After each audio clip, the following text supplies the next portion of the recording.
That's a pizza.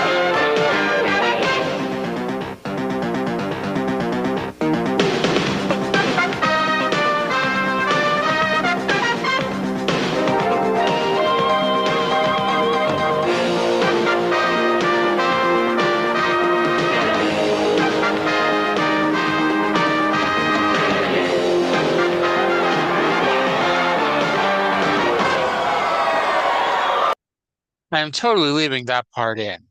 The way this fucking week has gone, you know, I fucking pressed play, and for some reason, like I had the audio up, but for some fucking reason, when I pressed play, it went to mute. That's why you heard me Good say, "Oh, job. for fuck's sake." Yeah. Anyway, welcome to another action-packed, exciting hour of the Smoky Mountain Professional Wrestling Rewatch Along Project. This is podcasting the way it used to be and the way you like it. This show is a production of the Something Else Podcasting Network, and it is episode number 102 of Smoky Mountain Wrestling from January 8th, 1994, taped December 6th, 1993, at the Ash Central High School in Jefferson, North Carolina. My name is Arya, and joining me, as always, is the Rock Regal to my Hornet. It's Trae. Trae, how the hell are you today? Well, I'm still here. I'm all right. I'm You, kind of I've fought with a fucking utility room shelf today that was very annoying. That was what I spent my day doing today. interesting. Did I know we try to avoid discussing politics on this show, but it's difficult when a former wrestling personality holds one of the highest offices in the land. Did you see the letter that Linda McMahon sent to Harvard University and their response to it? No, no, I did. Oh, Linda McMahon sent a very, very right-wing Donald Trump-esque letter to Harvard University, and they responded to the Secretary of Education. It's important to remember this as I say this.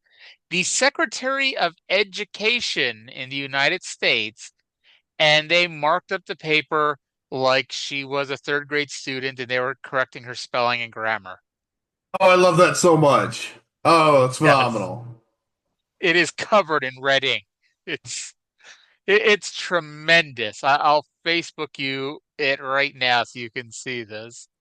Um, I one time someone with a very similar email address to me accidentally emailed me their English homework, and I corrected it and sent it back to them. so they had this a similar email address to yours, and they send you their homework. Did they? Why were they trying to send it to themselves? I guess is the question I Okay, should do you ask. remember?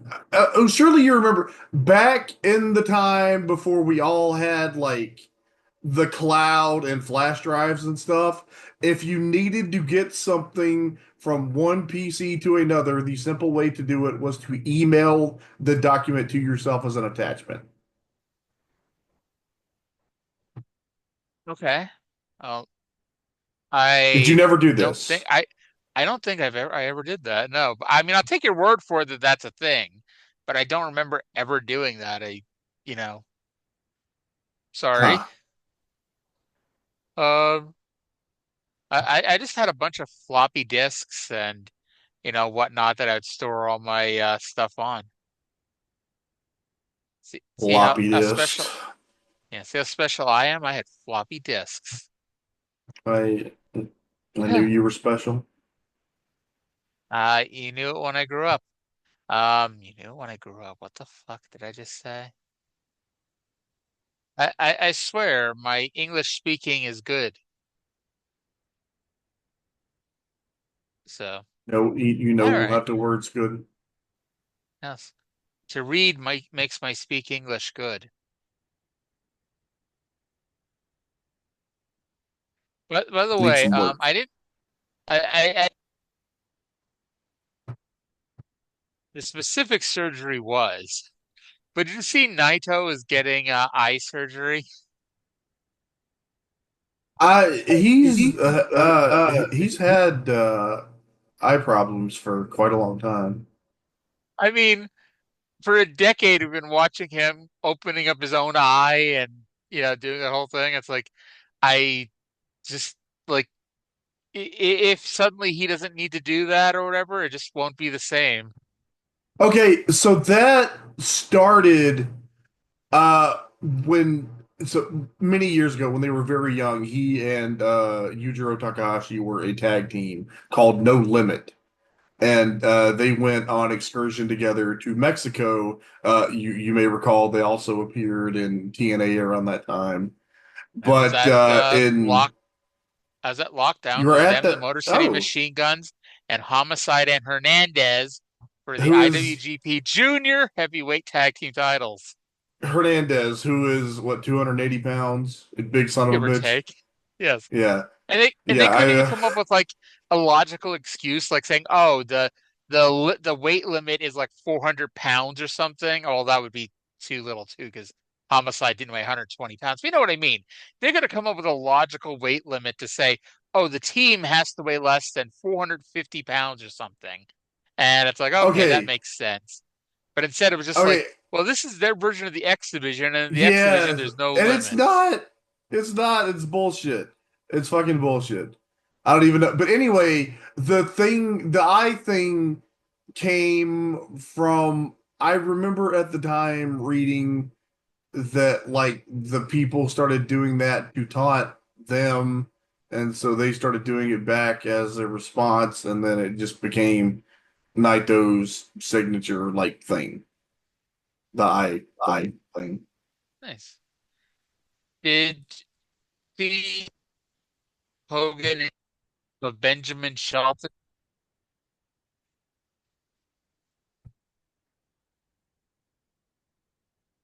news this much today? I'm sorry, what Right, did what did Hulk Hogan and Shelton Benjamin do? he said he was a big fan of Benjamin Shelton. Oh, well, I'm sure that Vince told him that, although he was probably talking about, I don't know, R-Truth or what was Kurt Angle's black son's name? Jason Jordan. Jason Jordan, my black son. I remember I remember Hulk Hogan also was the one that discovered Kevin Owens and knew that he was going to be a star one day. After Kevin Owens had a decade on the Indies as a successful wrestler and was now in, like, I think he was like the NXT champion at that point. But Hulk Hogan was the first guy to point a finger at Kevin Owens.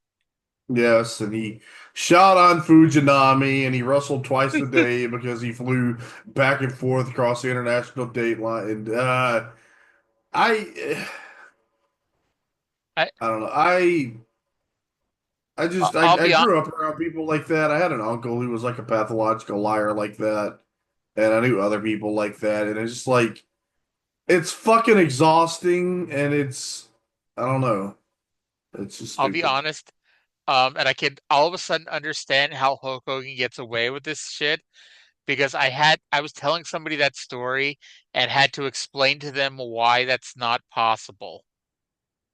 So they're like, oh yeah, Oh, you can go across the international date line. It's like, yeah, but you got to go back across it. yeah, You that's lose whatever you get. people are really not smart, and I find that really upsetting.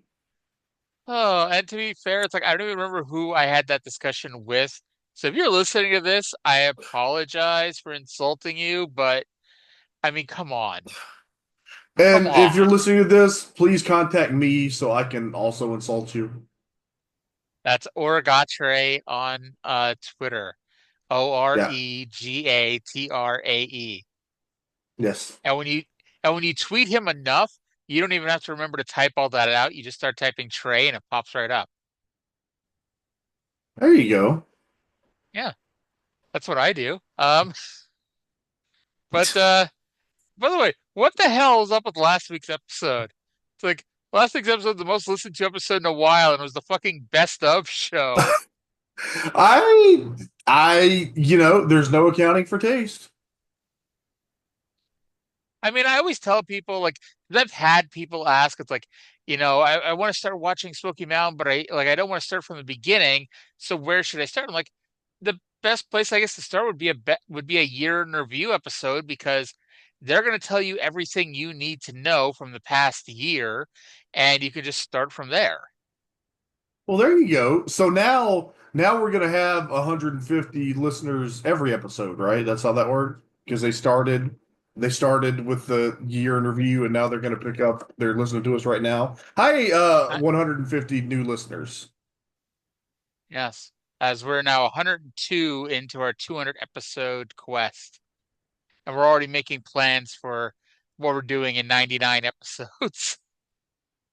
99 episodes of Smoky Mountain Wrestling on the wall. 99 episodes of Smoky Mountain Wrestling. Take one down, pass it around. 98 Goddamn, you episodes of stupid Smoky Mountain bumblefuck. Wrestling on the wall. What? Ah, I, I don't know. I guess I don't do a Oh, very good Ornette. damn. God damn you stupid bumblefuck. I can't do the voice. I can't do that inflection. My voice is too deep, I think. Um, who is it the voice today? Oh yeah, it's not really so much the voice, but I can do the impression of Tracy Smothers saying what the thugs stand for.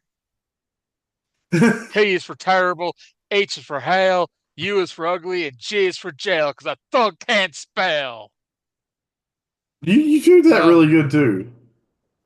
I don't know. I'm not so great at I'll tell you what though, I can't wait this week.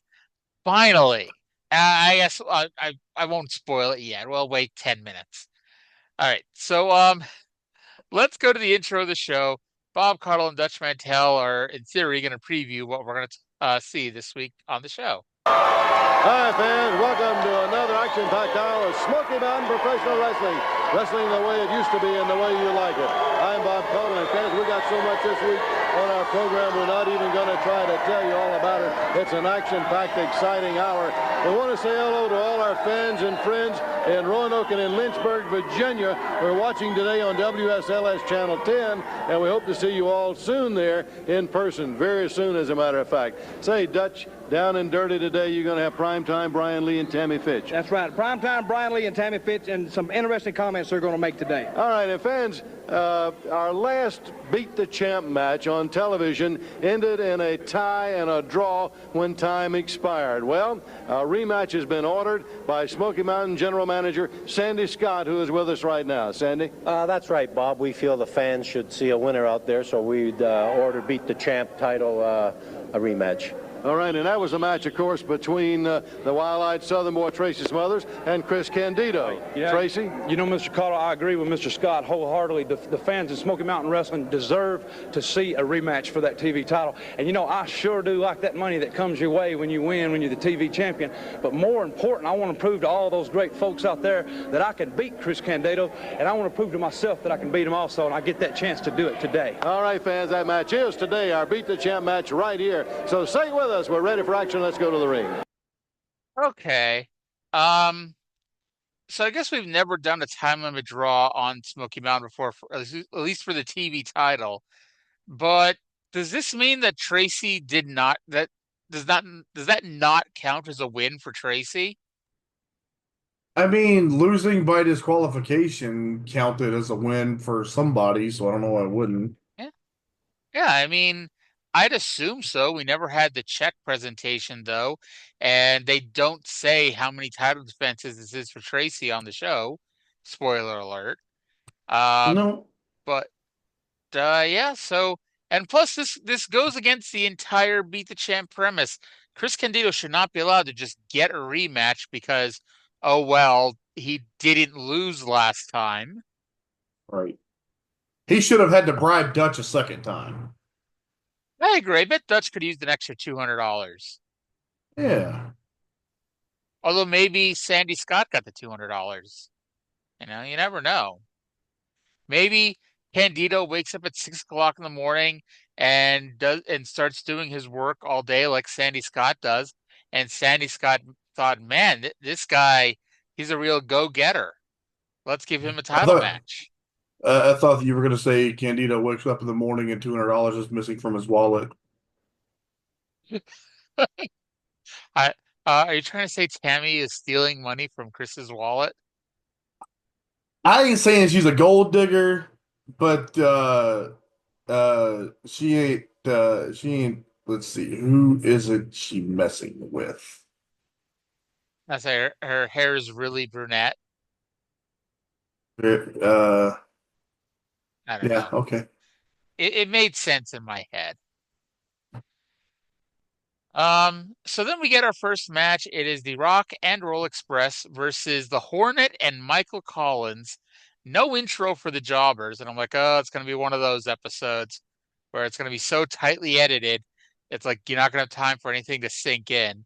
And it really wasn't like that. It just, they just cut out all the uh entrances, really. Um, so Ricky pins Hornet with a double drop kick, and unfortunately for Michael Collins, this was a loser of the Falls partner leaves town match. Oh, that sucks. That's such a highly specific thing that he fell victim to. I know, and it really sucks to be poor Michael Collins. And actually, I was gonna use Michael Collins in the intro, and then I saw the last time I wrote down the intro, I used Michael Collins then too. So I'm like, all right, I gotta use somebody else. Well, at least he still gets to be a hero of Irish independence. I need a hero, save me now. Wasn't it Michael Collins and Rock Regal who won that non-title match? Or the no, not the Probably. non-title match. They won the fastest match in Smoky Mountain Wrestling history, It was and then they also a never non-title teamed up match. ever again. That's true. No title was on the line in that match.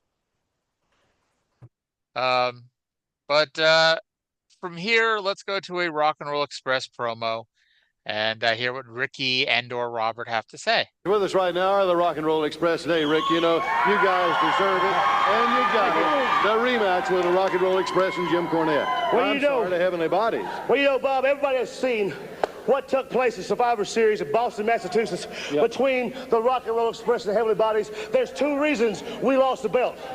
One of them, we did not know the rules of WWF. When Tom Pritchard threw me over the top rope, Robert thought the match was over. Yeah.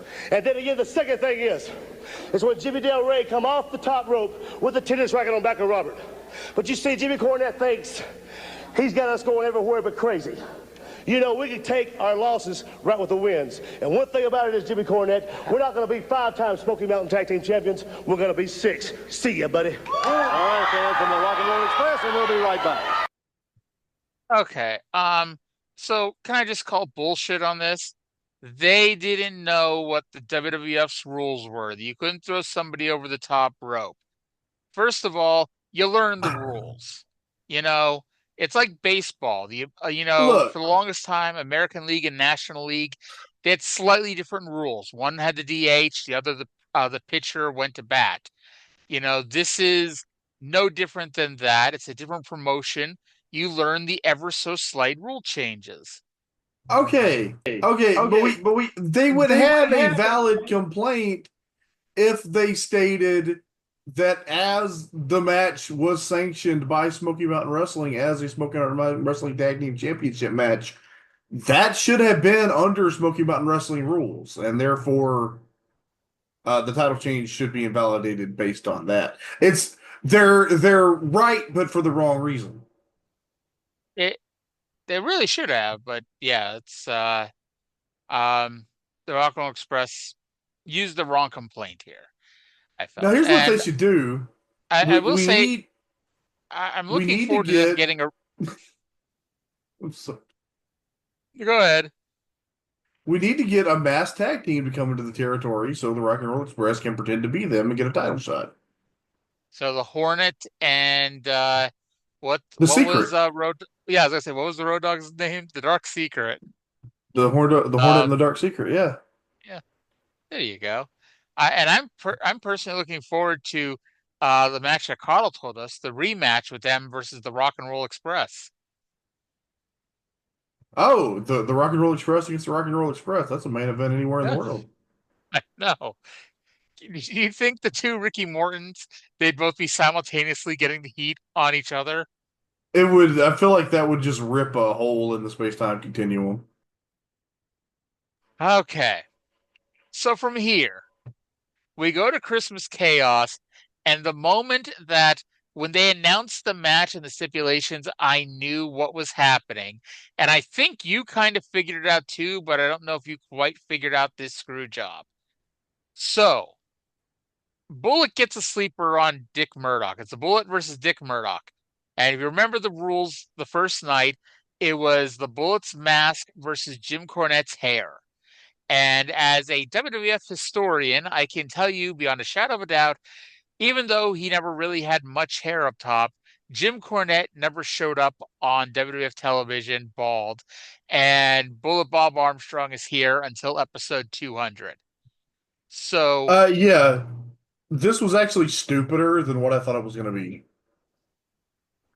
so the finish sees Bullet gets the sleeper on Murdoch. Corny puts Murdoch's foot on the rope. Murdoch then uses the racket, but Bob no sells it.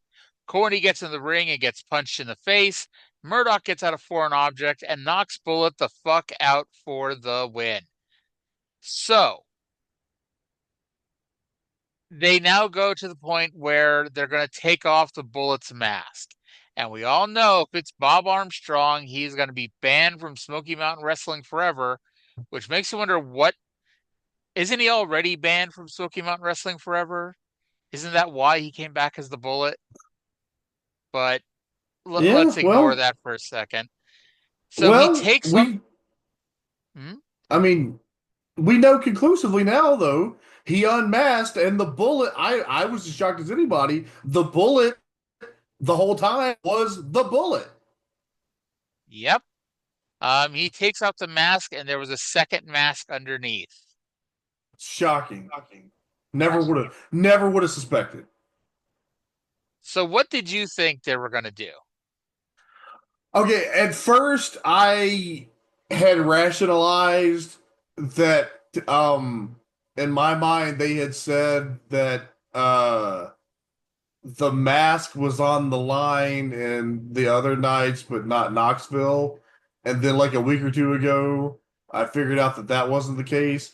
And at that point I didn't know what they were going to do. Now this as far as like I don't know. When you know they're gonna fuck you on the stipulation and you're just trying to figure out how like this is a funny outcome, I thought.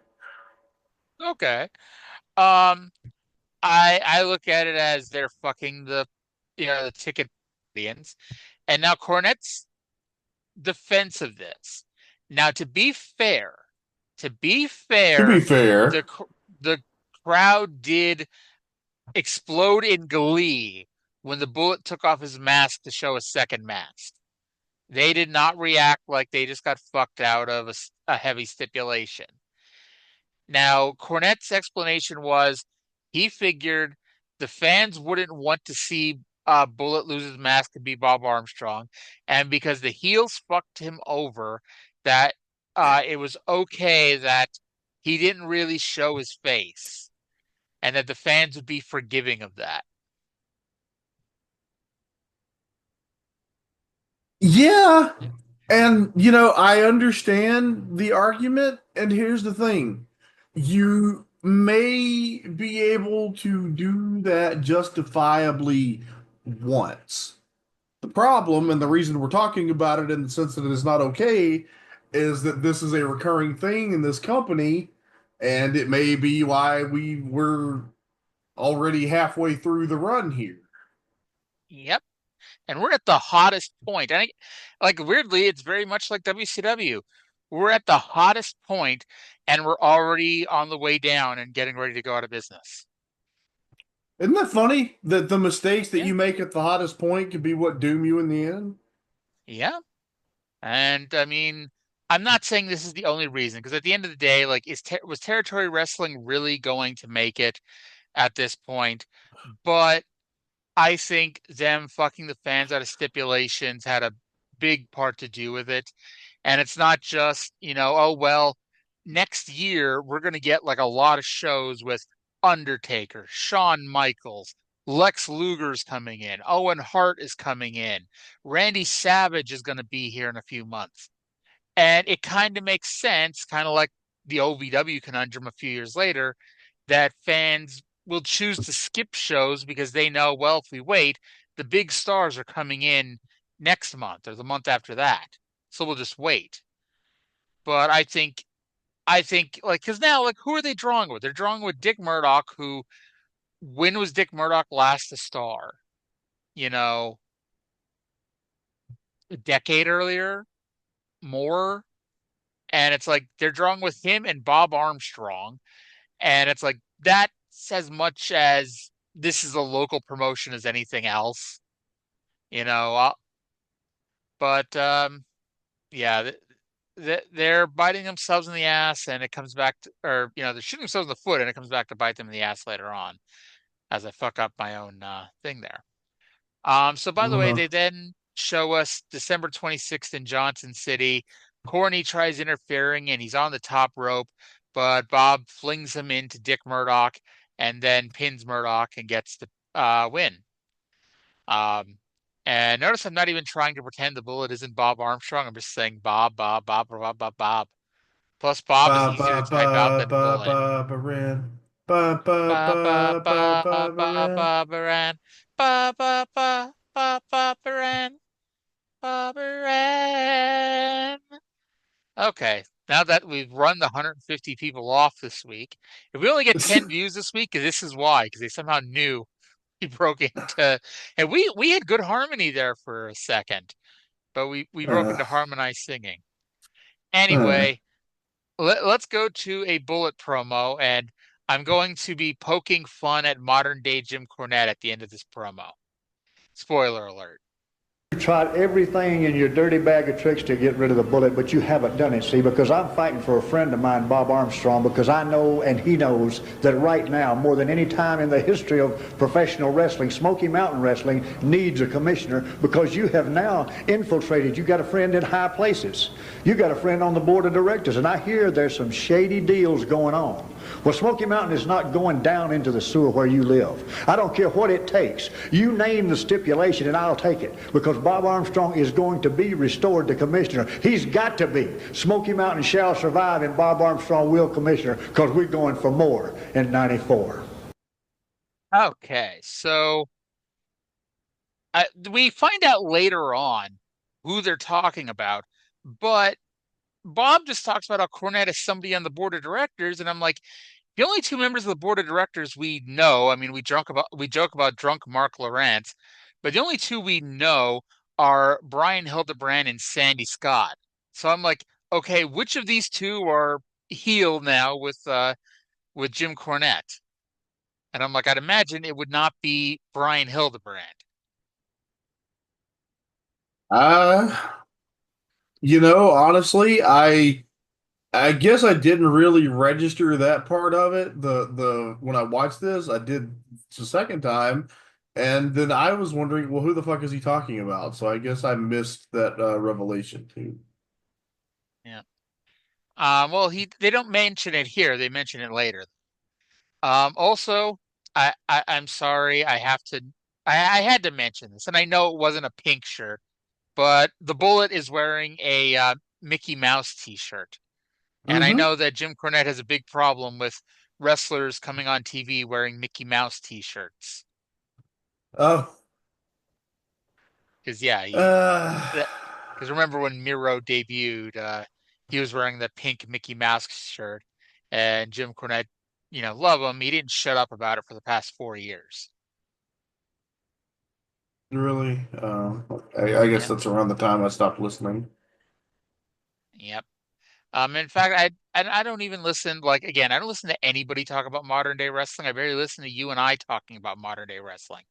But it's like they just threw up a clip of Corny talking about Handsome Rusev's return to Raw, and whoever does I know he said it before, and if I thought about it for a second, I remember who the hell it is. But whoever does the drawings drew Handsome Travis Heckle. Rusev and a Travis Heckle. he drew handsome Rusev in a pink Mickey Mouse shirt again. I'm like, okay, it's a joke Well, that won't die. well, that's Cornette's whole thing. He never let shit go, right? Yep, and it makes me love some people in my life more than before because they're able to ignore a old man who should know better, you know. But Is it oh me? well. Does it make you love me more than you did before? I do. The way that Jim Cornette makes fun of you, it pisses me off. I guarantee there's somebody listening to this show right now who's going to clip this, take it back to Corny, be like, "What did you say about him?" And Corny's going to be like, No, "I ain't goddamn say anything about him. Bleep and bleep." I have to say I've been recently, unpacking, and I was unpacking my wrestling books, and I actually have to say that Mr. Cornette has said very kind things to me historically, so I guess I have no complaints with him in that department. There you go. I was gonna say I have proof of him saying nice things about somebody with a similar name to mine.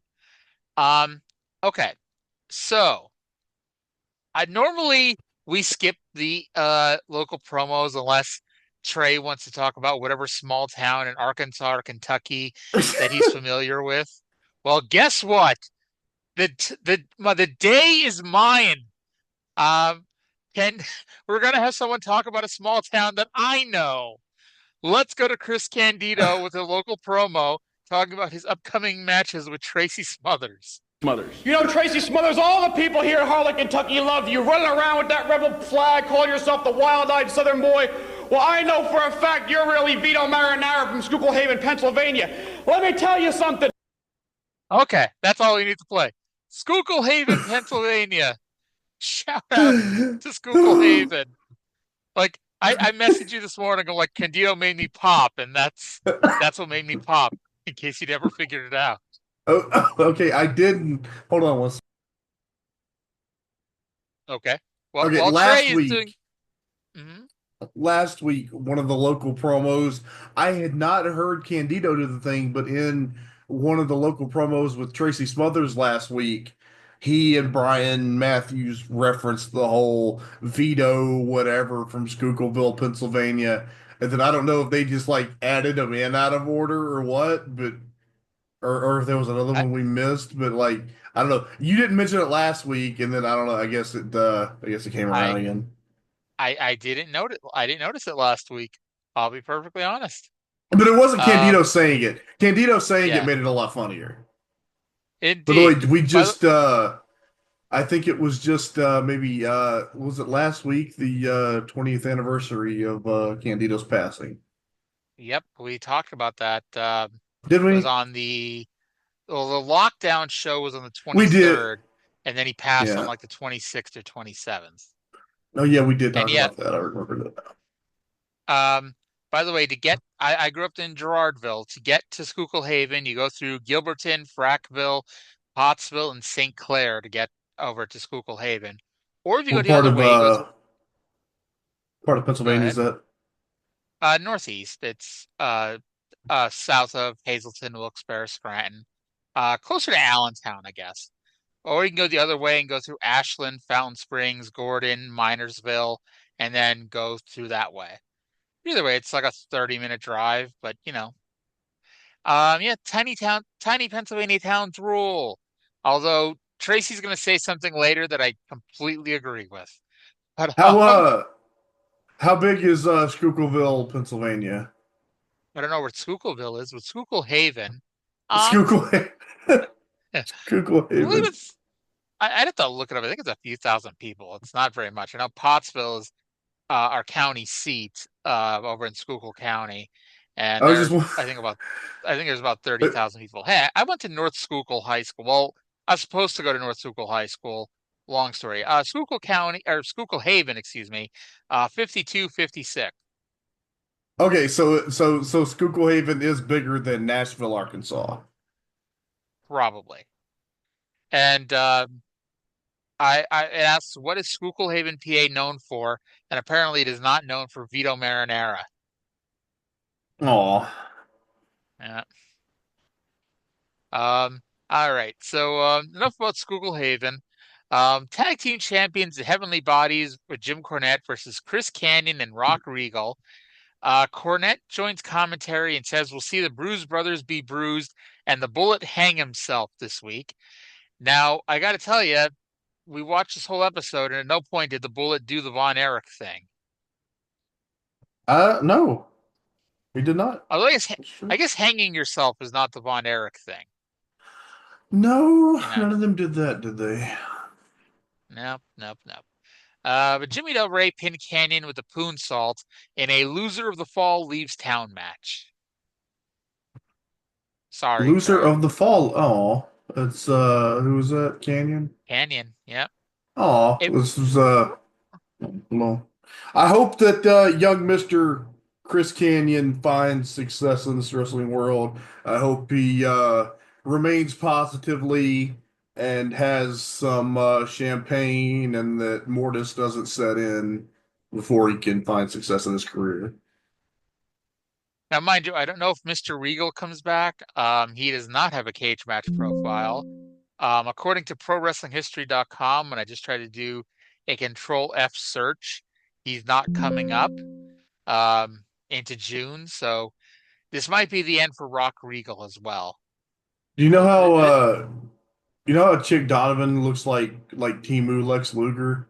Rock Regal looks like you shrunk Ravishing Rick Rude in the dryer. Oh Lord! So he's got abs. He does. You know, he's ravishing. He's dazzling. He's a ravishing Rude. But from here we go to more Christmas chaos with the Heavenly Bodies versus the Furnaces. Mike gets the hot tag, and we break down into a four-way. And if there's one move that Tim Horner has taught people, it's the fucking body slam. Because Jesus Christ, his entire comeback was body slam, body slam, body slam. That was not so that there's funny. anything wrong with that. Just, what'd you say? Just the body slam comeback. I just fucking laughed. Wasn't it Ezekiel Jackson who used to do that? Yeah, but it looked cool when he did it. Yes. Now, I thought this was supposed to be a football helmet match or some such nonsense. And that's when Jimmy Del Rey ran in with a football helmet and hit Mike with it for the pin. See, we can always count on Jimmy Del Rey.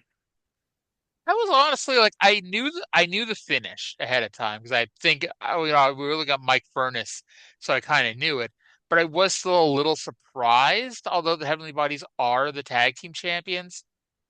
But I was still a little surprised that the Furnaces lost. Well, Doug ain't coming back, and Mike wasn't beating the tag champions. Well, he could have been walking down the backstage area screaming, "I'm the tag team champions!" and just arguing with himself instead of Daniel Bryan and Kane. And we could have looked back and said that Daniel Bryan and Kane stole that gimmick from Mike Furness. No one has ever stolen anything from Mike Furness. All right. So let's go to a Heavenly Bodies promo. Here they are, Jim Cornette, the Heavenly Bodies. But I tell you, rock and roll, they're saying they want it, they deserve it, they ought to have a shot. Yeah, the Furnaces, they wanted a lot of things, and so many other tag teams have wanted a lot of things. The Steiners came to Smoky Mountain Wrestling. They couldn't get the job done. The big-time UT football players, they can't do nothing. It all boils down to this. Boston, Massachusetts, sold out Boston Garden. We will go anywhere. Have talent, we'll travel.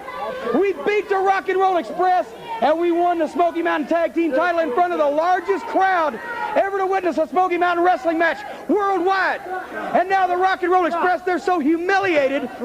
They're so humiliated, they figure we have been ruined worldwide. But guys, do we care whether they get a rematch or not? No, because we proved now we have demoralized them. You see, the fact of the matter is, the Rock and Roll had such a worldwide reputation at one time.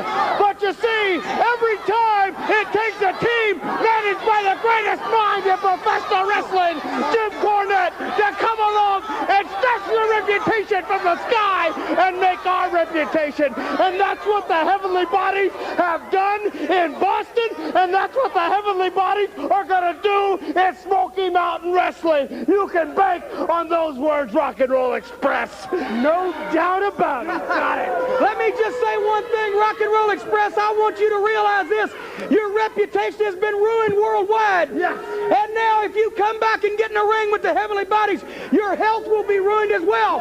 Because the only step that we haven't taken is to completely run you out of Smoky Mountain Wrestling, and that's what the thing's boiling down to, punks. So come on and give it your best shot. Yes. Fans, don't go away. Okay.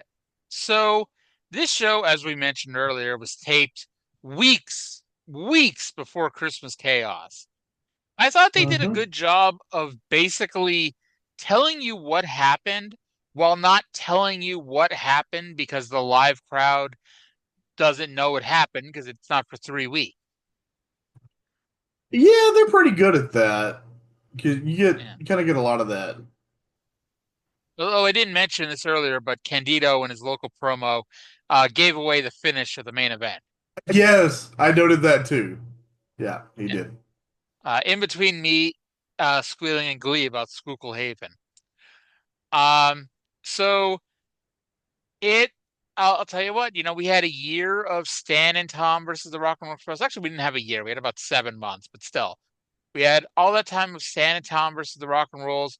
We've now had going on a year of Tom and Jimmy versus the Rock and Rolls.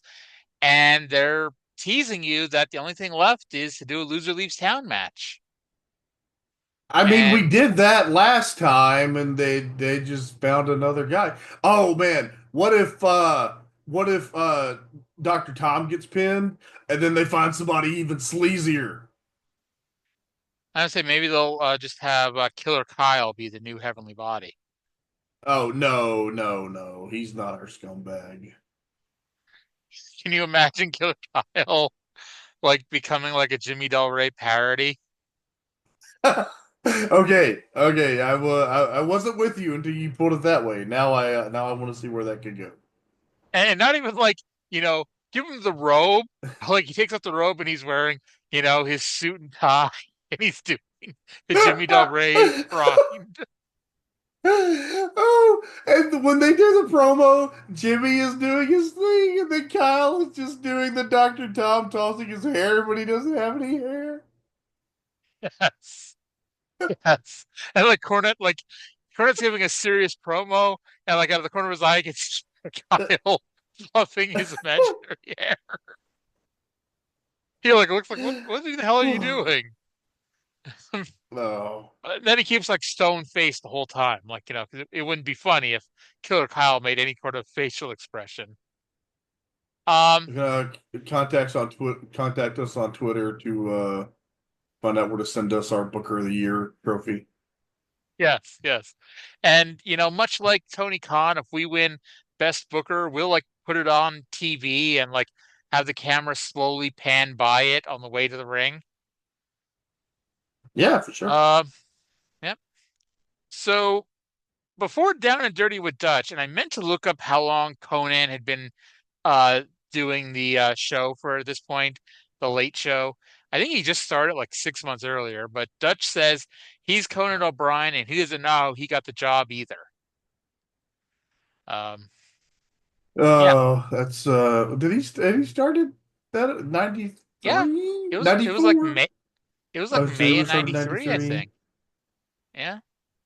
I never watched a lot of those shows, really. I was into Leno, and I know oh man, you're young, you were supposed to be into Conan. It's I never cared for Conan. It just wasn't my thing. And then again, I'm 100 years old at heart, so what can you say? Yeah, well. I used to watch the Daily Show and the Colbert Report, and then when Colbert got, I guess he's still on. He's on one of those late night shows. When he first got that, my wife and I was. I'm sorry. Go ahead. Yep. I was watching that because he got the Letterman spot. Yeah, yeah. So yeah, my wife and I were watching him for a bit when we still had like TV service. Oh, you know what? She was just telling me she wanted to get a antenna thing, so I guess we could in theory get Colbert again. Interesting. Interesting. I like that you don't have TV service, but you watch Dynamite every week and Collision. How do you do that, A Trae? very personal in A, a, di- no a wait. different a different very legal TV service to the one that I have. Yeah, yeah. Yeah. Um. Well, the service So is legal, and how yes. Well, how I get it is technically legal. Well, it's just an frowned ass. upon. There's an asterisk on there. I'm not breaking the law. I'm just breaking the rules. Breaking the law. Breaking the law. Breaking the Breaking the law. Breaking the law. law. Breaking the law. I'll always think of Beavis and Butthead, that video, and Beavis spazzing out and going, breaking the law, breaking the law. Um. So before we get to Down and Dirty with Dutch, we see footage of the triple threat match from Christmas Chaos, and I'll be honest, I was a little disappointed. This is the first triple threat match. I was a little disappointed by the by how it went. You know, Because hmm? I was kind of impressed Okay. in that, Well, like, it's everything that I hate about a triple threat match, and it was there right from the very beginning. but to me, like this is where it's like I don't know, and I don't want to say the fans were felt ripped off because I don't think they did. But if I was a fan at the time, I may have felt ripped off because this wasn't a triple threat match in the strictest sense of the Well, word. It was like here's what happened. Like Primetime Brian Lee is in the ring, White Boy's introduced, and Primetime Brian Lee um knocked Dirty White Boy the fuck out with his glove before the match. And so Dirty White Boy was completely unconscious for the vast majority of the first fall. The announcers noted, I think it was Chip Kessler, he noted that White Boy got up at one point and got knocked right back down. So essentially, the first, I think I saw the times, it was like a 20-minute match. So the first 15, 17 minutes of this match were just a singles match between Primetime Brian Lee and Tracy Smothers. mhm. And then Chris Candido ran down and gave Tracy a brainbuster on the floor. Brian Lee pinned Tracy, and then suddenly it's a miracle. White Boy was able to finally wake up and get involved in the match. He made his comeback. He had the match won, but he was too close to the ropes. So Tammy sprayed hairspray in White Boy's face, and Brian Lee won. Um, After the match, Trae's girlfriend jumped on Brian Lee, so Lee threw her down. Tammy hit her multiple times with a purse. Tracy then runs in to save Dirty White Girl, putting Primetime Brian Lee in a figure four, which definitely seems like a bad idea when Tammy is standing there with a purse to hit people with. And sure enough, Terrible idea. yeah, she brains Tracy with the purse, leading to Primetime Brian Lee getting more heat until White Boy stops him from using a chair and waylays Brian with it. And thus, Tracy helped the white girl, so the white boy helped Tracy. It doesn't mean they're friends, just means that the animosity is lessened. Well, baby steps, baby steps. Yeah, this was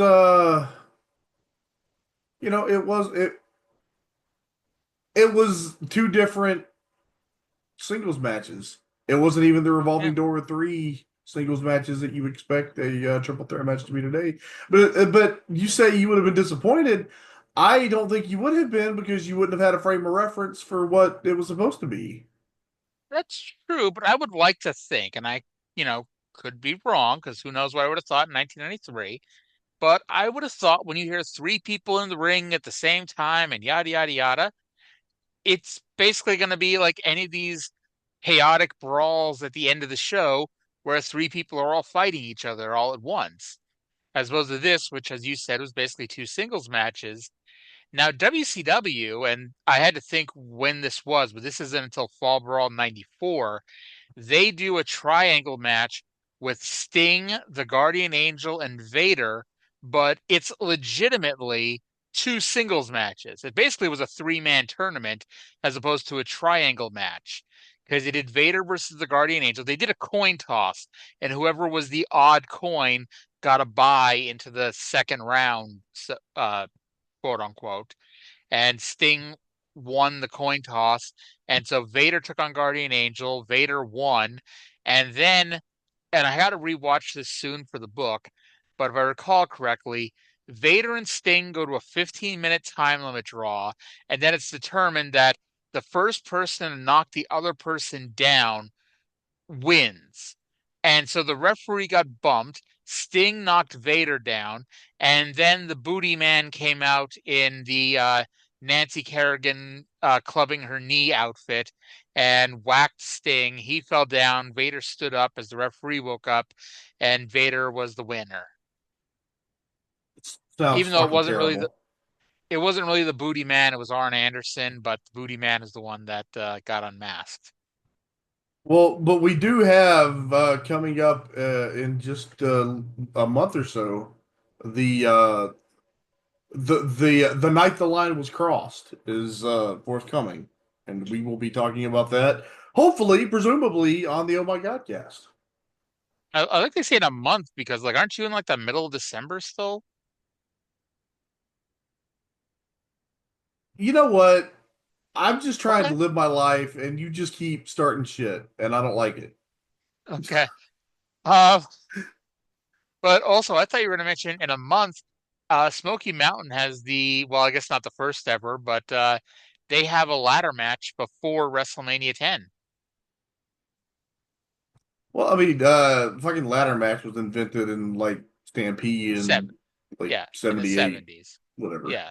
But it's like still like, when like it took years for people outside of the people who rented Coliseum videos ad nauseum, like somebody on this podcast.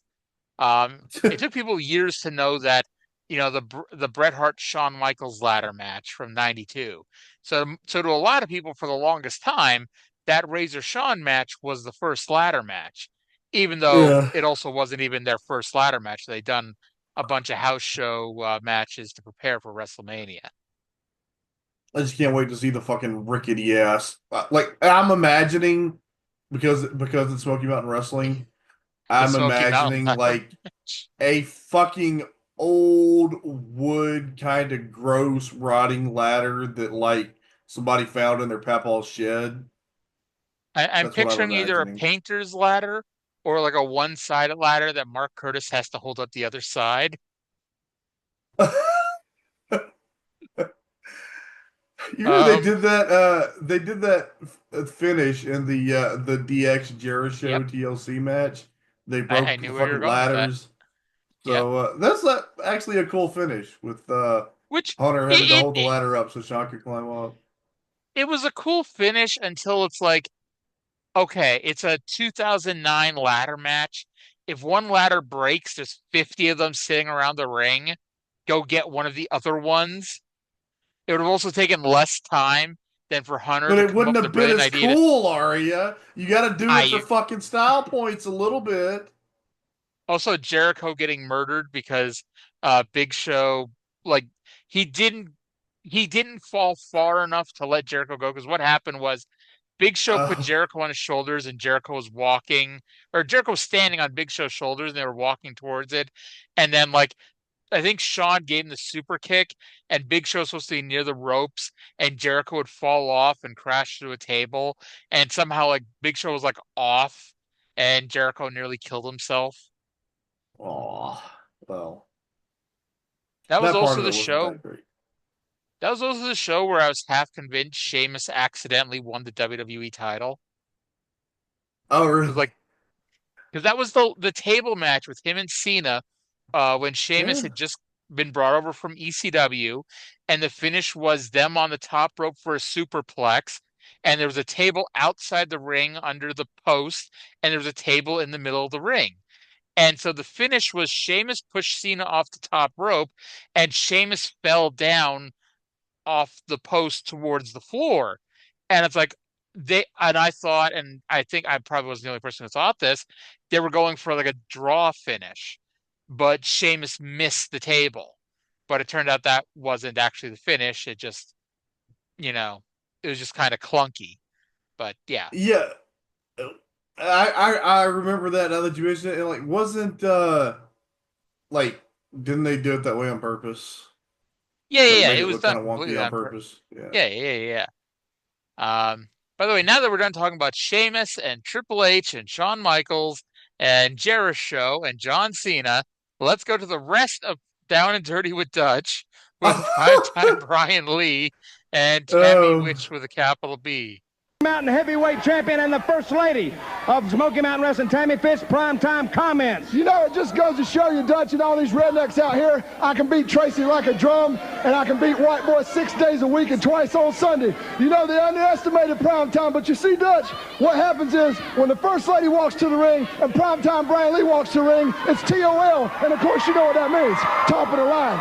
So, Wait a minute, we're joined at ringside here by, guys. Hey, big guy, I've got the time and this is the place. Whoa, wait a minute. Dirty White Boy, who came into the ring, said he had the time and this was the place, and he went right at Primetime Brian Lee. Okay, now that my mouse is working, they got a few seconds of that. So they talk for a few seconds before White Boy hit the ring and the fight was on. Apparently, this is now a match, and Caudle said this will be a Lulu. Now, here's where it's like you start questioning, like, what the hell is going on these shows, because we see people running in for a fight 10 times a week, and 10 times a week it gets broken up. Except this time we have a giant fight that, Brian Hildebrand's there is like, oh, let's just ring the bell and start a match. Like, what makes the decision making going, oh, this won't be a pull apart brawl, this will be a match now? I'm sorry. I was muted, and I was just so verklempt at the outrage of what you were saying. Are you implying that Smoky Mountain Wrestling board member Mark Curtis does not have the authority to book an impromptu match? I would say I would like to interview Mark Curtis and get his thought process behind this. But I would love to interview Mark Curtis as well, but he is no longer with us. Mark Curtis had to go and die before we had the chance to interview him about this. 25 years ago. That's so thoughtless. Yes. I'm sorry, is it too soon to make jokes about it? I'm sorry. R.I.P. Brian. We love you. By the way, it's too soon to make jokes about Mark Curtis dying, but did you see the movie Harold and the Purple Crayon last year? I did not. I think you told me something about it. I didn't see it. Yes. In a movie last year, 2024, they made jokes in a children's movie about planes crashing into buildings. So if we are so past 9/11 that you can make jokes in children's movies about planes crashing into buildings, is it not too far since Mark Curtis died before we can make jokes about Mark Curtis? My favorite 9/11 bit ever was Louis C.K. was talking about, like, you can tell how good of a person you were by how long after 9/11 that you waited to masturbate. And he says, for me, it was between the two planes crashing. I gotta tell you, I don't get why. What does that have to do with the price of rice in China? How much is rice in China? I don't know, but I mean, what does masturbating have to do with 9/11? Like, is it because planes, if you take away the wings, kind of look like a giant penis?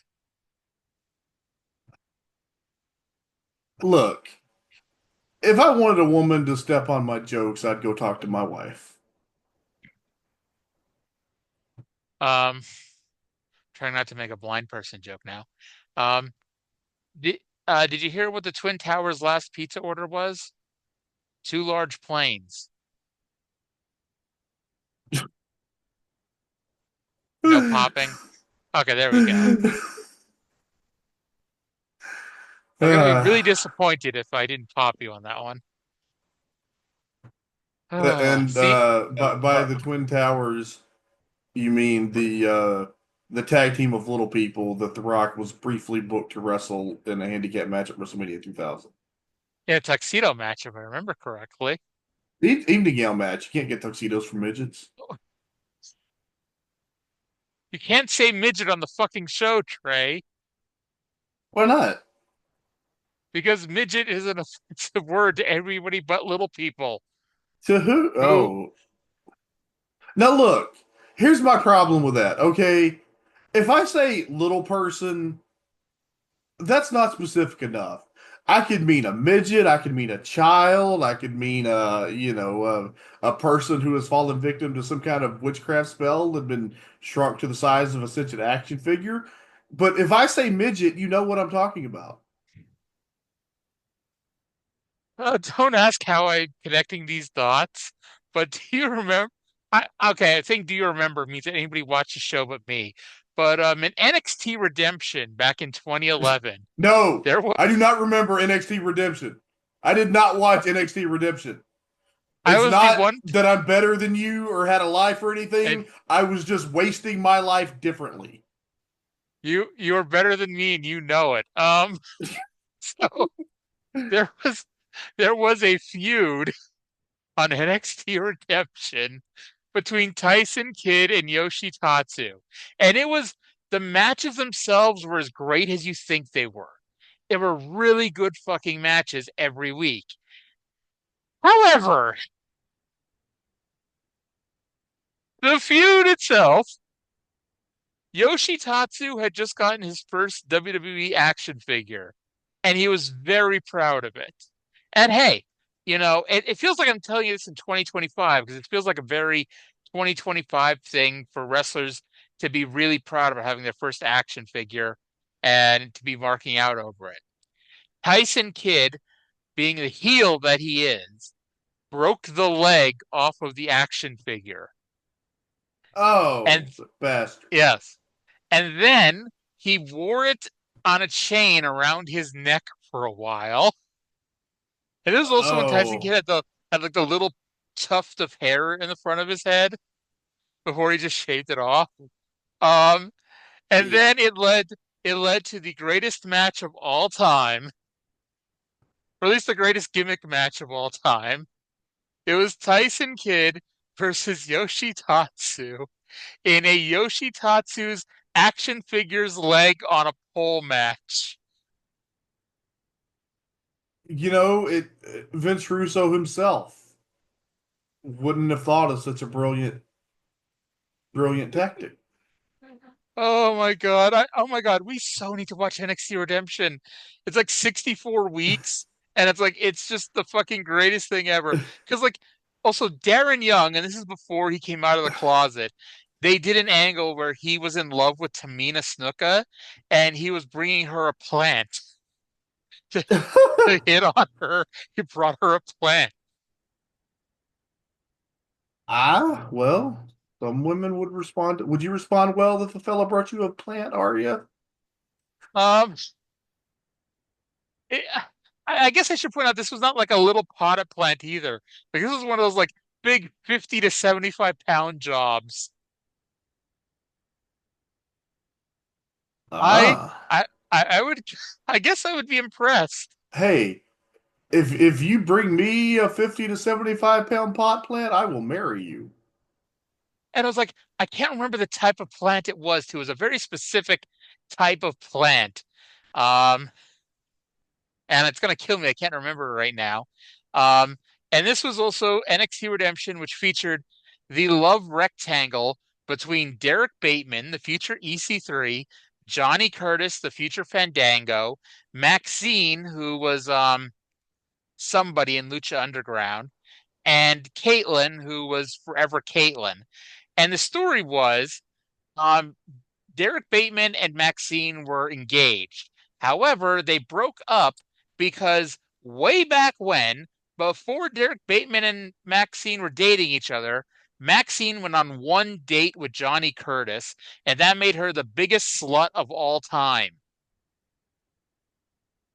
Uh, Love Rectangle sounds like the name of a faction that would feud with Death Triangle. there you go. That's what we name Shayna Baszler's new group. Um, Oh, there then you go. there you go. And then, oh my God, what else happened on that fucking show? NXT Redemption. Oh my God, so that was when William Regal Well, became the matchmaker on NXT Redemption. And for some reason that I'm sure will come to me in a minute, he ordered that Maxine and Johnny Curtis had to always be handcuffed to each other, which didn't like, okay, it was NXT. These people were on NXT every fucking week and never on any other show. The next fucking week, after they were declared they were handcuffed together forever, the next fucking week on Raw, Maxine is booked in a random tag team match on Raw. And it's like, where the fuck is Johnny Curtis? You know? Why isn't she still handcuffed to him?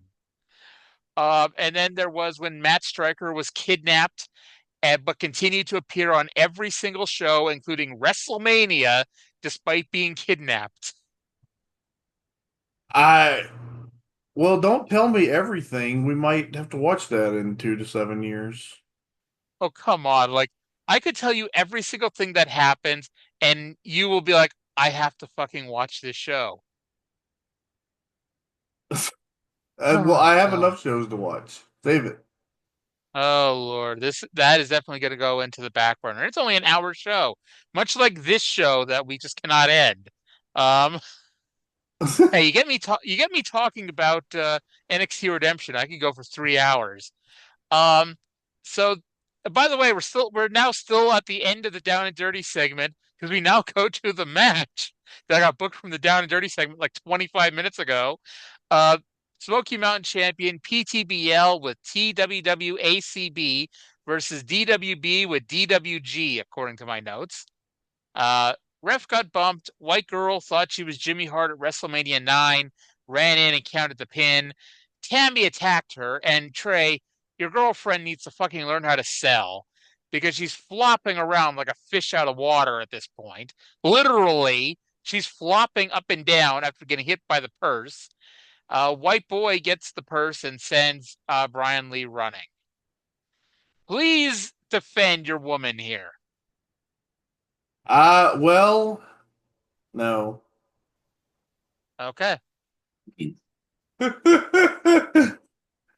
I'm sorry. I'm sorry. She's so pretty. I actually thought this might have been the end of her, but then I remembered no, nope, she's around for at least a few more months. They haven't done the mixed tags yet, have they? No, they haven't. From here, we're about to be sent to the Harrisees versus the Moondogs from Christmas Chaos, but we're informed ahead of time that due to this brawl, there are some very serious repercussions that have come up. So Mark Curtis gets posted as opposed to that Brian Hildebrand fellow I kept talking about this week. The Moondogs, in this street fight, the Moondogs had to cheat to win. The Harrisees kept fighting afterwards, so Chip Kessler begged Kevin to turn the camera around, and so Kevin turns the camera around, and we see great footage of the ceiling or the floor or the wall until we finally go backstage where, there's lighting because no one thought, hey, when we do this, let's turn the fucking house lights up, if only for just a minute. And they just kept fighting for what felt like a good 5 minutes here. Trash cans were flung. Thankfully, Kevin kept us on the air, whoever the hell Kevin is. One of the Harrisees got that thing, and I couldn't even describe how to explain it. The thing you put on a mop bucket to put your mop on to squeegee it out, that thing. One of the Harrisees got it Yes. and flung it at a garage door. Thankfully, there was no one nearby because, like, the Moondog that was theoretically there has already been walking on the other side of the heresy when he threw it. And then minutes later, one of the Moondogs did the same thing with a chair. So maybe they all needed the Smoky Mountain eye test or something. Or maybe their vision insurance hadn't started yet. Finally, Jim Cornette showed up with a whistle, and that was it. And I'll tell you what, this is where you have to start questioning the suspension of disbelief, because they show us the Moondogs going into their locker room, and you see the Heresies walking towards their locker room, and the two locker rooms are right across the hall from each other, 15 feet away. Maybe they didn't know. I guess. I guess they need that vision insurance to really see where the other one is. And I'm just like, I'm watching this like, if this is real, if I hate somebody that much, why wouldn't I just walk 15 feet across the room and attack them? You're not getting paid for it. I doubt the Moondogs care. I somehow doubt that the Heresies care. Just assume, you're doing a lot of assuming. You're going to make an ass out of both of us. That's true. This fucking feud cannot go down that long. Anyway, that much longer. Anyway, let's go to Jim Cornette, who has a prepared statement that he's going to be reading from. Little letter from the Smoky Mountain Wrestling Board of Directors I'd like to share with all you rednecks right now.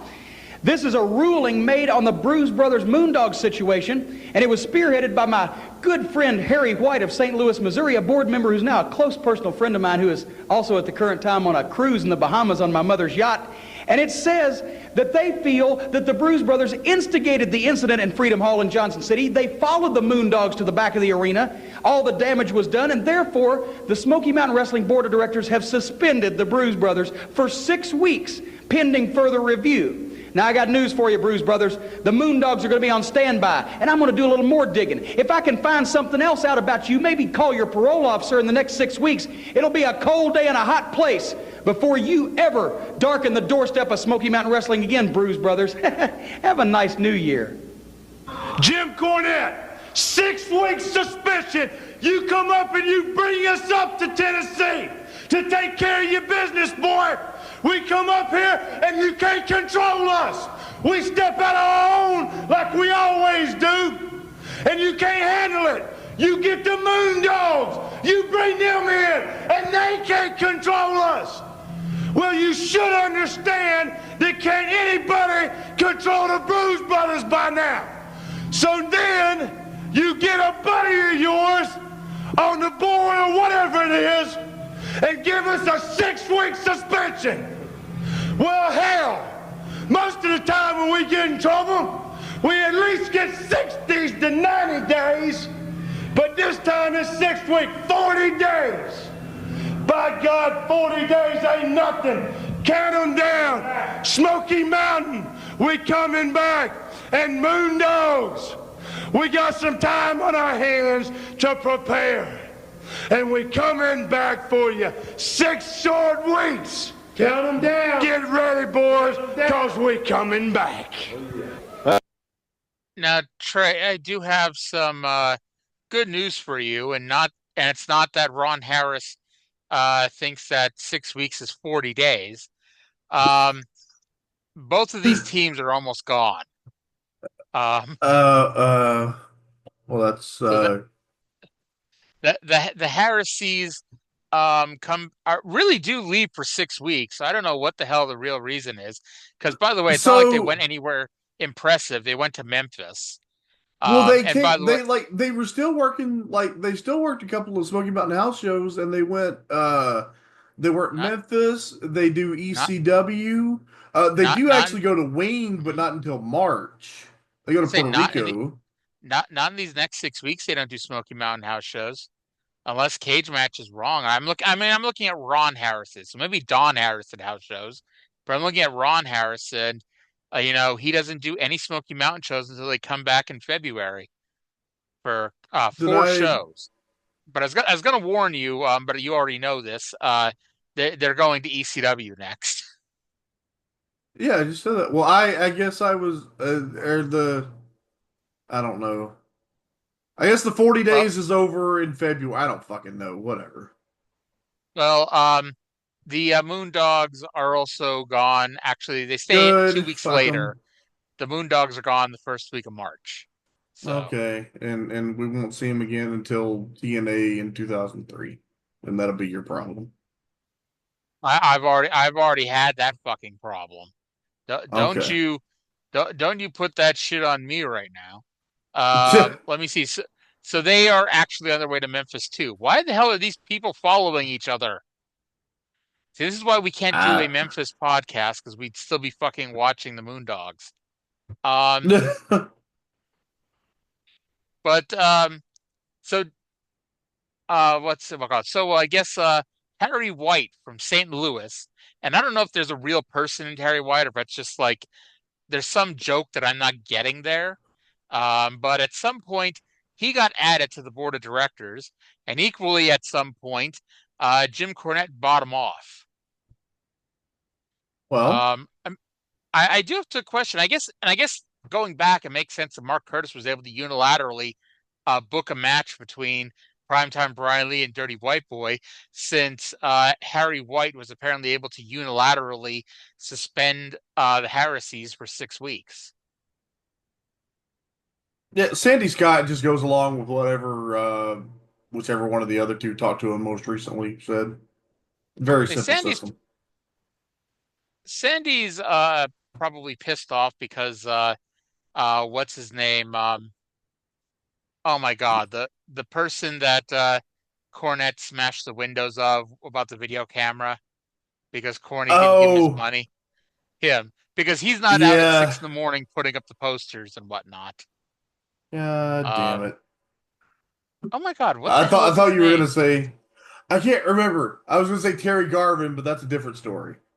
Oh my That was God. somebody else. No, I'm not talking about Terry Garvin. See, who did Cornette go after and threaten and violent that one time? Well, fuck it. Do you have any No, idea how little that narrows it down? um, I know who you're talking about. Terry Landell. Can you hear me? Oh, yeah. Oh, Yeah. Terry Landell. Not Oh, to I confuse just with Terry Garvin. oh, that was Eh, well, you know, eh, if Cornette could have got out of after Terry Garvin with a racket, he probably could have given him some of what he deserved. and by the way, Casey O'Connor is the Casey guy who O'Connor. Not yes. not to be confused with AC O'Connor, who used to mow Cornette's lawn in Smoky Mountain. Or AC Jazz, the future Nitro girl. Oh, I love you, D'Lo Brown. Yep. Up next, we got a very special look at the Dirty White Boy, which I don't want to, Hey, alarm anyone. It was a music video. to Beer Drinkers and Hellraisers by ZZ Top. Yes. I don't know why I was surprised that you actually know music. I get like, I don't know why. Like in my head, it's like Trae's not a music person. Well, it's not like my main thing. I know a lot of classic country. I know a little bit of classic rock, and I have this button on my phone that if it hears a song, a lot of times it can tell me what it is. It's a little bit country and a little bit rock and roll, huh? Yeah. But spoiler alert, she has and never will think your tractor is sexy. I will never own a tractor. Okay, good. Are you sure you don't have enough of a backyard to get a nice big tractor to shove back there? Uh, my backyard is about the size of a fucking postage stamp. Oh, nice. Yeah, love it. Well, hopefully you get to garden it back there. By the way, I X'd out the video, so I'm not going to play it. But Tracy Smothers says he never wants to go back to Pennsylvania, and I'm like, Tracy, neither do I, man. I don't want to go back there either. Aw. All right, so then we get our main event. It's Beat the Champ TV champion Tracy Smothers versus the WWA World Heavyweight Champion and the United States Junior Heavyweight Champion, Chris Candido. Now, after last week's match went to a time limit draw, this match started with 5 minutes left in the show. Legitimately, if Candido didn't spoil the finish 40 minutes ago, I thought this was going to be another time limit draw. So, and they got, most of the 5 minutes here. And I really need to see a proper match between these two, so I guess we need to get that time machine working so we can go to the house shows. One, kind of, I don't know, silly thing, I guess, and this was a good little match. But Dutch was kind of like breaking down the tell of the tape, and then he says that Smothers is taller, and then he realizes that means that Candido is shorter, and he's kind of awkward about saying that he's short, but, he is short. They're Getting roughly upset the about same calling him weight. short seems like a weird Vinceism. Yes. God damn it, pal. Don't say he's short. And the classic heel finish, by the way. By the way, we will see them wrestle each other on TV again. Spoiler alert. Sweet. Here for it. What was that? I said I am here for it. Okay, great. So suddenly I'm like, motherfucking A, they're talking about Horner again. And I guess it ended up not being bad because they're talking about Horner because they were talking about the Smoky Mountain Wrestling training camp. And they say, what better teacher can you have than Tim Horner? I mean, his graduates were Mike Furness and two guys who Cornette was ashamed to say the names of. So there probably are better teachers out there. I didn't realize that there were two other graduates. I don't know how official it is, but Corny said in his Tim Horner rant that there's two guys who say Horner trained them, but he refused to give their names because, well, I'm assuming they're the shits. Well, maybe he didn't want to embarrass them by saying that they'd been trained by Horner. We then saw a random shot of an old lady who did not approve of whatever botch occurred. She sure didn't. No. Candido missed a top rope leg drop. That is not a smart move. I know it was just the top rope, but remember when Matt Hardy did one off the top of the cage? I remember. I thought you were going to say, remember when Candido broke his leg? And yeah, we talked about that earlier. We talked about that 20 minutes ago. Technically, we didn't talk about it. We just said that it happened. They were wrestling. Was it Apollo and Sonny Siaki? It was him and Lance Archer versus Apollo and Sonny Siaki in a bonus cage match. And Candido went for a drop kick. And it's not funny, but the idea of a bonus cage match is kind of funny. But Candido went for a drop kick and planted his leg wrong and fucked up and broke his leg. Yes, and then I gotta stop doing jokes about people dying. It's because I have no soul and I'm dead inside. I thought it was because I was a bad influence on you. So if you watched any WWF house show from 85, 86, 87 and saw Randy Savage win a match, then you saw this finish 350 times approximately. So Candido goes into his trunks for a foreign object. Tracy Smothers goes for a back suplex, and Candido bonks him on the top of the head and gets the pin. It is the Randy Savage heel house show finish. Didn't we just talk about? Oh, sorry, that was on the TNA show that they did the Kurt Angle house show finish with the bouncing the chair off the top rope and hitting yourself in the head with it. I did not know that was the Kurt Angle house show finish. That is a spot that I will pop for every time. It's never not funny. Yeah, that is the Kurt Angle I'm losing a house show main event finish. Much like how Razor Ramon, you think his opponents would learn that he's going to throw a toothpick at you. You think Kurt Angle would learn not to run at somebody with a chair. But Candido KOs him, and yes, ladies and gentlemen, Chris Candido was a triple champion. I I gotta say that tag team with him and Lance Storm, he must have really passed, some tips and tricks on to Lance Storm because they both are triple champions. He is the world heavyweight champion, the United States junior heavyweight champion, and the champion of television. He is the king of television. I remember when that was Wow. Samoa Joe's gimmick. That was great. Samoa Um, Joe is pretty terrific. Spoiler alert: Samoa Joe is pretty damn good. Um, but this is where I was sad that the TV title isn't a real title belt, just because, you know, part of what I loved about the Lance Storm three title win was him holding up three title belts, and Candido Candido, Candido only had one Candido, here. He didn't have the U.S. Junior Heavyweight title. Candido should just bring out the U.S. Junior Heavyweight title and say this is the TV title now. There you go. Or he could rename it, I'm sure. But I don't know a good pun involving New Jersey, you know. So that's how the show ended. 102 down, 98 to go. We are on the other side of 100. Huzzah. Yeah. Hashtag sad face. You know what happens when Aw. we get to the end? We're gonna have to like start over so we can watch the 40 or 50 episodes that you missed. Really? Must we?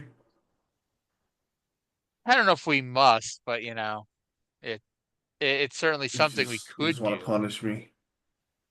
How is it punishing you? Uh, because if nothing that you're doing to me is for a good reason, it has to be punishment. Wow. Wow. Here I am introducing you to some tremendous wrestling. Uh, Wrestling, bro, but wrestling. And you're just being ungrateful. Ah, Ungrateful ingrates. scoff. Yeah. So, anywho, so what we else we like to do here at the very end of the program is tell you what else is happening in the world of wrestling. Because I can tell you, it's January 8th, 1994, until I'm blue in the face. But this gives you some context. You know what else is happening in the world of wrestling. And to be fair, it really isn't a banner week for wrestling news anyway. The big news is the 1993 Wrestling Observer Newsletter Awards came out this week, and Smoky Mountain Wrestling was representing as the Heavenly Bodies finished second in Tag Team of the Year. Smoky Mountain Wrestling finished second for Best TV Show. Tracy Smothers, this is one I always loved. Tracy Smothers won Most Improved, which, let's be honest, that award is usually it's person who is getting pushed harder than they were last year award. Do you remember like Miz won it like 3 years in a row? Like Miz should be fucking Lou Thez if he improved to that degree 3 years in a row. Yeah. I don't I it's I hate some of those awards. It's like the most overrated is Yeah, consistently like the most Hogan. overpushed. Yeah. It was like Hogan for years, and then Luger won it forever. By the way, Jim Cornette won Best Booker, Best on Interviews, and Manager of the Year. And I have to ask you this because you're a Puroresu expert. How the hell did Tetsuya Naito win Best Babyface? I'm sorry, what did Onita win? Best Babyface. I you just gotta understand the Onita experience. It's a very I don't even like really know how to explain it. Onita really had a skill for evoking emotion in people. And it's pretty undeniable. Like if you see the way that people react to him in his big moments, he's a pretty fucking amazing babyface. I just like to call it the Tetsuya Naito experience. So I was having flashbacks of the Viking experience. Oh Lord. But by the way, I'd say don't worry that we're losing Chris Candido soon. He's here for another year plus. So he's around. Yeah. Um, and by the way, Dave introduced the court report this week, which announced that the charges against Jerry Lawler were not being dropped, despite the alleged victim stating that she did not wish to pursue legal action. And so Jerry Lawler, whose nickname is the Teflon King for a reason, went on Memphis television to plead his side of the case. Can you imagine somebody like, oh my God, this is a horrible thing to bring up. I mean, actually, the charges are quite similar, but Duke the Dumpster Droese just got arrested yesterday. Can you imagine if he showed up on pro wrestling television tomorrow to defend his side of the story? Well, what was he? Was he arrested for similar reasons? Yeah, like you're really out of the loop this week, aren't you?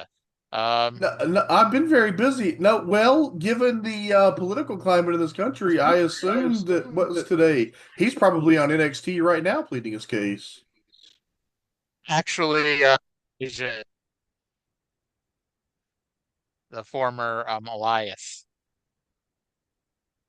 Um, the I it's much like how when Dana Brooke showed up on NXT TV, she was Ash by Elegance, even though you know everyone in WWE knew her as Dana Brooke. So Duke did well. It's not okay. So I'm Yeah. gonna apologize right now to Jerry Lawler because this is not what he was alleged to do. Although it's not like he was alleged to do things that were much better than this. Um, Duke the Dumpster Droese is arrested for allegedly trying to buy child pornography.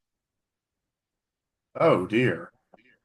Yes, I do like that. The New York Post called him former WWE star Duke Droese. Uh, that's being Generous. kind. Yeah. You know the story of how he got the job, right? As garbage man or No, as prospective child porn purchaser? well, we do not know the story of that. But we do know the story of how he got hired by WWE to become Duke the Dumpster Droese. So I guess in like 1993, Vince was having an argument with somebody on the booking team, and Vince argued that he could turn the worst wrestler in the world into a star. And since they had no real frame of reference to determine who the worst wrestler in the world was, they went with number 500 in the PWI 500, who was Garbage Man, aka Duke the Dumpster Droese. Wow. You never heard that story before? I have not. I don't believe I've ever heard that story. Yeah. Much like how Ahmed Johnson once tried to get a raise based on his finish in the PWI 500. By the way, do you remember Chicken Neck, who was Chicken number neck? four? Yes, number 426 in the 1995 PWI 500. It I was it was a man dressed like in red and yellow tights, but he had like a chicken beak mask, did and you he ever weighed see the Did you ever see the movie The Little Rascals? the 1994 version or the original one. Yeah, the 1994 version. Yes, sir. Had that on There, VHS. so did I. Yeah, the scene where they're at the fair and it's like they're trying to get people to come to the man eating chicken, and then you look and Yes. it's the guy eating chicken. Yes. Hey, they weren't lying, you know? Man eating chicken. Technically correct is the Uh, best kind of correct. that's by the way, chicken neck. I want to say he weighed in at $1.47 a pound. or something like that. Actually, I apologize. I lied. According to Online World of Wrestling, he weighed in at $2.59 per pound. Oh. So, yeah. Um, so let me see here. Unfortunately, Chicken Neck does not appear to have any other career, because Cage Match only lists 4 matches as Chicken Neck. And in the 1995 PWI 500, that's enough to get ranked. Keep in mind, Lawrence Taylor got ranked for having 1 win, although that 1 win was the main event of WrestleMania. So there is Yeah, that. kind of should, I think, right? Main event of WrestleMania. Yeah. I remember it was a big deal when Miss Jacqueline was the first woman to be in the PWI 500. And then a few years ago, even though they have a women's, I think it's 150 at this point, like there are women just interspersed throughout the PWI 500. Yeah, I know why, but I'm not going to defend it, so I'll just move on. Because of intergender wrestling or because of something else? No, yeah, because of that. That's like the official explanation. You seem to not buy it. I mean, it's Okay. if that's our explanation, it's fine. It's just, whatever. Okay. All right. And then the other piece of news, and this is kind of older. Well, the whole thing is older, but so it's just coming to light now that Davey Boy Smith is facing aggravated assault charges in Calgary for beating the fuck out of bar patron Cody Light last July. He left Cody Light with a fractured skull, loss of hearing in one ear, slurred speech, and major memory loss. Calgary is preparing an extradition order, while Davey Boy's attorney said that they are negotiating a voluntary return. And he's still in Japan, right? Well, I mean, he left WCW, so whatever he did at that point. Oh, wait, okay. I'm sorry, never mind. I completely was confused about what was going on. Go on, go on. Okay. And I think this is the one that Brett talked in his book about how the guy's lawyer thought that Davy Boy would be like a protecting kayfabe, and he could get him on the stand and talking about how what a tough motherfucker he is and how he beats up people all the time. And Davy Boy just gets up on the stand and is like, yeah, it's fake. And um, so by the way, British Bulldog right now, after he left WCW at the end of November, he is wrestled a few dates for Anvil Promotions, which, Oh, without quoting too fine of a point here, it's a promotion run by Jim Neidhart. the promotion where you get paid and crack. I believe it. Um, and I mean, it's not exactly a company celebrating 30 years in the business. Um, Let me see here. There's actually, according to Cage Match, they had 5 shows. So tells you Oh, everything you need to know. well, more than I expected. Yep. Um, anyway, so hey, we went about an hour and a half, hour and 40 minutes here this week. Good for us. So out of curiosity, because I mean I imagine if anybody tuned in, they've tuned out long ago. Probably like when it took us 30 minutes to get through the down and dirty segment. How many people do you think listen to this week's show? 3 Now, I'm not and talking a about like half. I'm not talking about like the entire like hour 40 minutes. I'm just talking about like the YouTube number of views. The YouTube number of views, 13 and a half. See, until the half, that was like a pretty decent. Let me see here. So just by comparison's sake, because we're talking right now, episode 189, Hulk Hogan does butt stuff, is right now at 28 views. Last week's Friday Night Spot show's at 58. Smoky Mountain number 101 is at 177 views for some reason. But the prior week, episode 100, is at 19. So What the hell, Wow. people? What the hell? Dozens. Dozens and dozens. Yeah. Meanwhile, I look at the videos I posted from WrestleMania, and I know you'd be shocked to hear this, but people would rather watch my cell phone video of WrestleMania than listen to this podcast. Well, maybe Uh, maybe some people will check on your channel and find us through that. let's see. The most of the videos I posted of WrestleMania weekend, the most viewed one is the Mickie James Maki Ito sing off at the WrestleCon Super Show.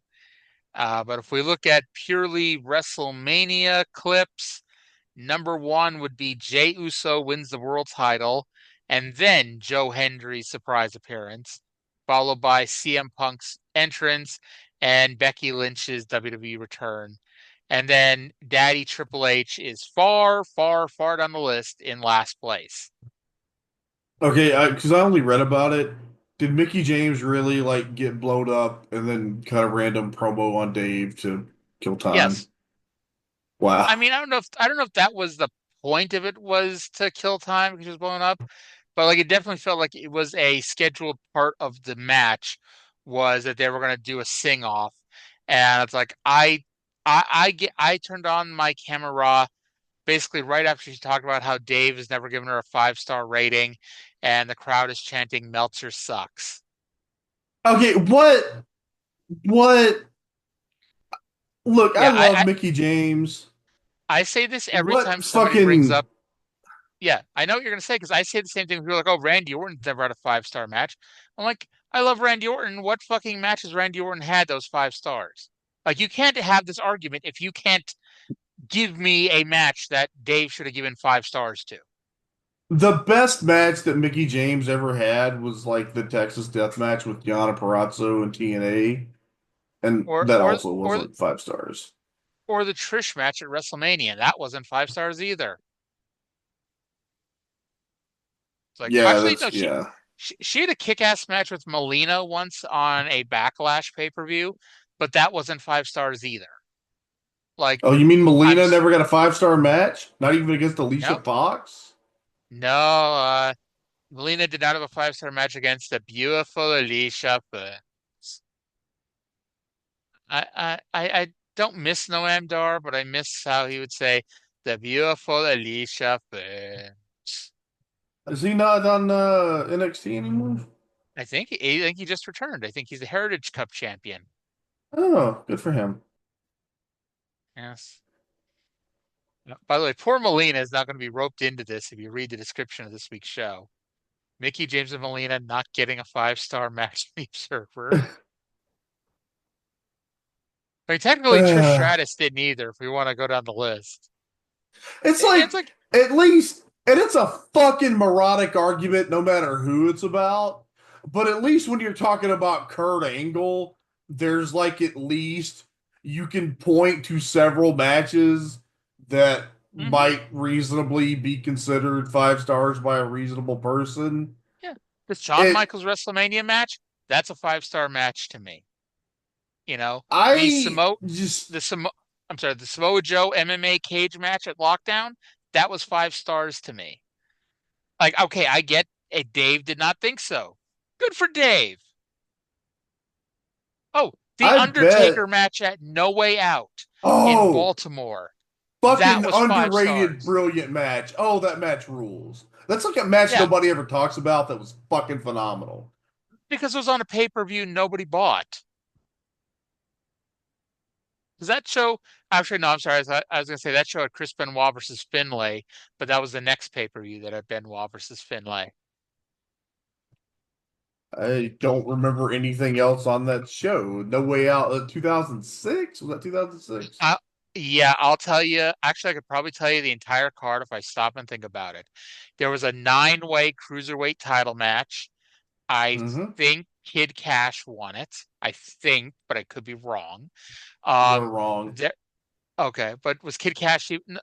Kid Cash was in it. Kid Cash was in it. Okay. Gregory Helms won. Gregory Helms won because that was at the beginning of his forever title reign that just ended a year later. Yeah. Chris Benoit beats Booker T. for the U.S. title. That's the end of Mm-hmm. their feud. Yep. JBL beats Bobby Lashley. That was the first time Lashley had been pinned in a one-on-one match, even though he got pinned at Survivor Series, but that didn't count.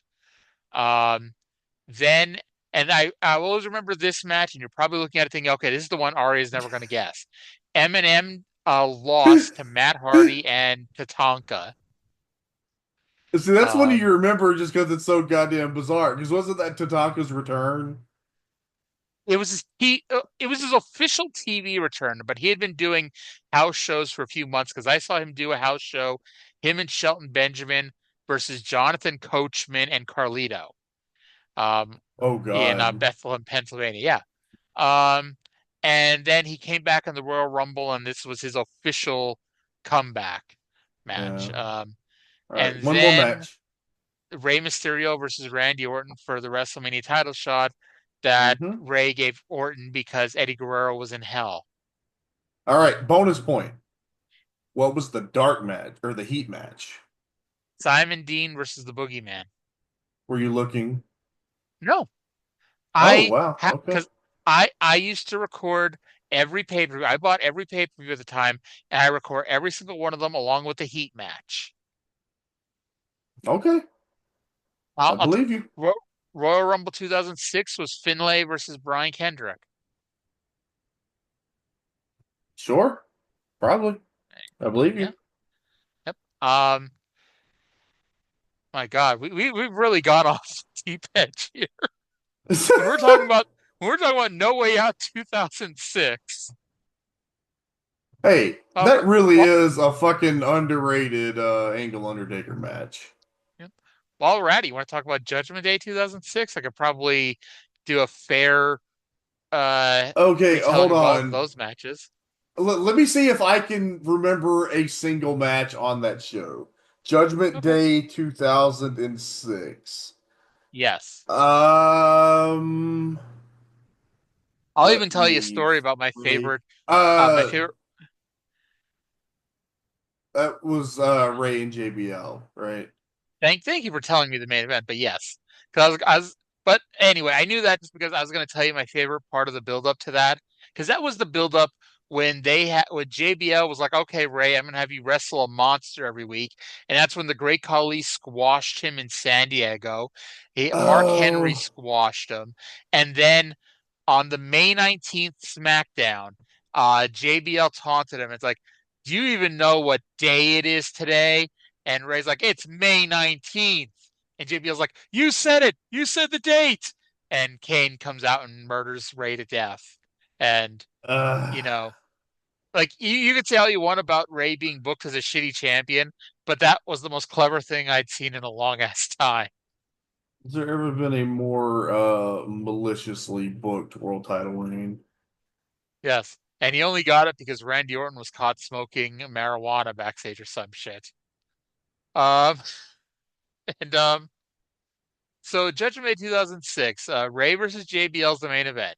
So let me see how far I can go down this. There's Undertaker versus the Great Khali because Khali pinned him with a foot on his chest.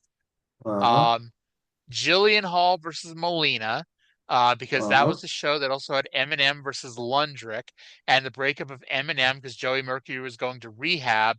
But then Teddy Long fired Johnny Nitro and Melina for screaming at him and slapping him. Um, and then Super Crazy versus Gregory Helms for the Cruiserweight title. Benoit versus Finlay. The King of the Ring finals was King Booker versus Bobby Lashley. And am I missing anything? Um, yeah, you said wait, you said I think I you may have said got them all. Eminem. Oh, I got them You all. said Jillian Hall. You said Jillian Hall and Melina, right? Yes, because that And was you said because both of Eminem lost and then got yeah, fired off SmackDown. and you said Mark Henry and Kurt Angle. I did not, but thank you for telling. Okay, good. Okay, that was the one. If you would have told me I had one match left, I would have probably figured that one out because it was Mark Henry won by count out.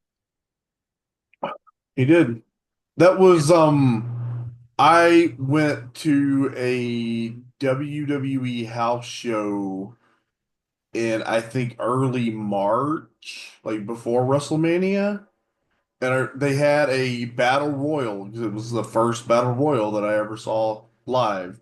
They had a battle royal to determine who would challenge Kurt Angle for the World Heavyweight Championship, and Mark Henry won. So the main event was Kurt Angle and Mark Henry for the World Heavyweight Championship, and I think Angle won by DQ.